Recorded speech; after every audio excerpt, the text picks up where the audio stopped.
Olá, meus amigos. Que a paz de Jesus nos envolva a todos, para que possamos abrir nossa mente e o nosso coração aos seus ensinamentos. Hoje, nossa reflexão tem o título de Vós sois o sal da terra. Essa é uma reflexão que está em Mateus, no capítulo 5, versículo 13. Então, logo após falar à multidão as bem-aventuranças no Sermão do Monte, Jesus se dirige aos discípulos e diz: Vós sois o sal da terra. E se o sal perde sua força, com que outra coisa se há de salgar? Para nada mais fica servindo, senão para se lançar fora e ser pisado pelos homens. Mateus, capítulo 5, versículo 13.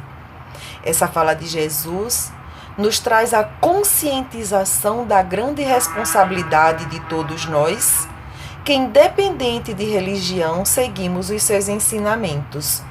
Como se sabe, o sal é um elemento de grande utilidade, pois serve para dar sabor aos alimentos, também para preservá-lo, evitando que estrague. O sal deve estar na medida certa para dar sabor, pois se ele estiver a menos, a comida fica sem graça, fica insossa. E se tiver a mais, a gente não consegue comer, porque não está boa para o paladar, ela está salgada. Assim também é com a nossa vida. Se estiver sem sabor ou salgada demais, é justamente aquele momento em que nós nos perdemos em nossos problemas. Ficamos tristes, deprimidos, desanimados e não achamos um sentido para viver. E o que dá sabor à nossa vida? O que nos motiva a querer viver? Ter um propósito. É preciso que tenhamos um propósito para a nossa vida, compreendermos nosso papel no mundo, entender que fomos criados para a felicidade, mesmo no anonimato de nossas lutas, por mais penosas e difíceis que elas sejam. Ainda assim, deve-se achar um sentido existencial. E quem sabe o nosso maior propósito seja nos aproximarmos de Cristo para nos unirmos a Deus, nosso Pai, nosso Criador, né? Neste caso, nós precisamos do equilíbrio, assim como o sal na comida precisa ser equilibrado. Nós precisamos equilibrar a nossa vida material com a nossa vida espiritual, equilibrar nossas emoções. E para nós que seguimos Jesus, podemos dizer que somos os seus discípulos, principalmente para nós. Então, nós devemos ser como o sal, ser o equilíbrio, quando tudo parece que está o caos. É nesse momento que nós devemos ser o equilíbrio. Devemos ser o equilíbrio das situações difíceis, que seja em casa, no trabalho, no trânsito, onde estivermos. Devemos nos comprometer a nos utilizarmos das palavras e exemplos de Jesus para sermos nós aqueles que equilibram, nós aqueles que estão naquela situação para fazer todo o equilíbrio, fazer a diferença. E como é que a gente pode fazer isso? Nos conhecendo.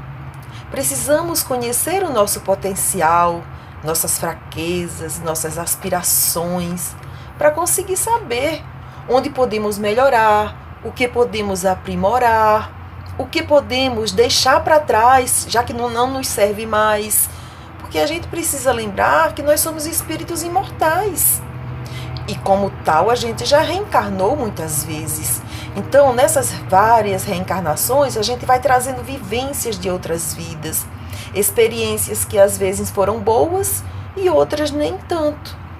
Então, ao reencarnar, nós temos um propósito de trabalhar as nossas imperfeições, aprender a perdoar, a ser menos orgulhoso, menos egoísta, porque ser cristão, independente de qualquer rótulo religioso, é ir aprendendo a aprimorar a nossa moral para estarmos melhores espiritualmente. Isso nada mais é do que nos educarmos dentro da moral cristã. E quando nos educamos, quando aprendemos, quando incorporamos os ensinamentos de Jesus, estes passam a ser naturais para nós, fazendo com que a nossa conduta seja do homem de bem. Ao dizer que os discípulos são o sal da terra, Jesus quer dizer que todo aquele que fizer a vontade do Pai é o sal da terra, porque está fazendo a diferença.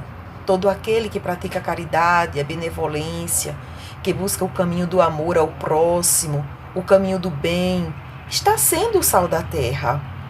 No Evangelho segundo o Espiritismo, capítulo 15, o apóstolo Paulo nos diz que todo aquele que pratica a caridade é discípulo de Jesus, independente do culto a que pertença.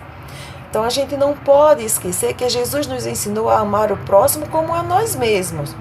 Então também é caridoso de nossa parte o ato de nos conhecermos e nos amarmos. Porque se eu não conheço as minhas fraquezas, como vou conseguir aceitar o outro com as fraquezas dele? Se não me amo, como saberei amar aquele que mora na mesma casa que eu? E infelizmente a gente ainda tem tanta divergência. Então, para que o sal exerça suas propriedades, é necessário que ele seja misturado ao alimento.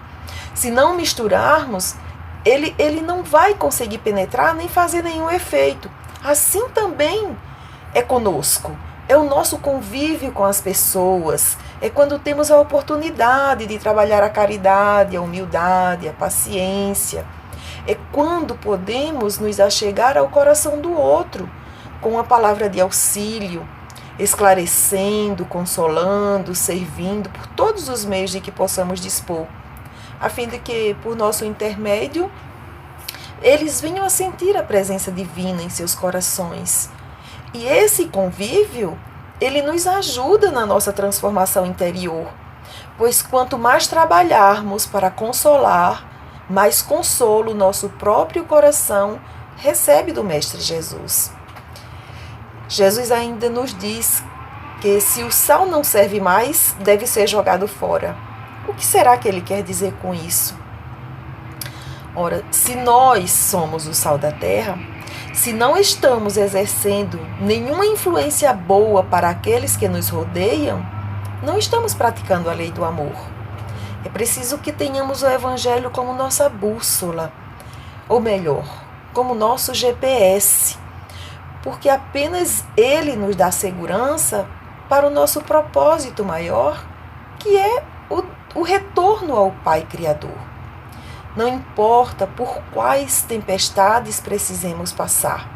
Se tivermos a segurança do Evangelho em nós, estaremos serenos e plácido como a superfície do lago de Genesaré nas tardes em que o próprio Mestre ensinava. Que Jesus nos abençoe a todos, que possamos, com muita segurança, ajudar na evangelização da terra, sendo o sal que Jesus viu em nós muito antes de nós mesmos conhecermos dentro de nós. Uma boa semana a todos, muita paz.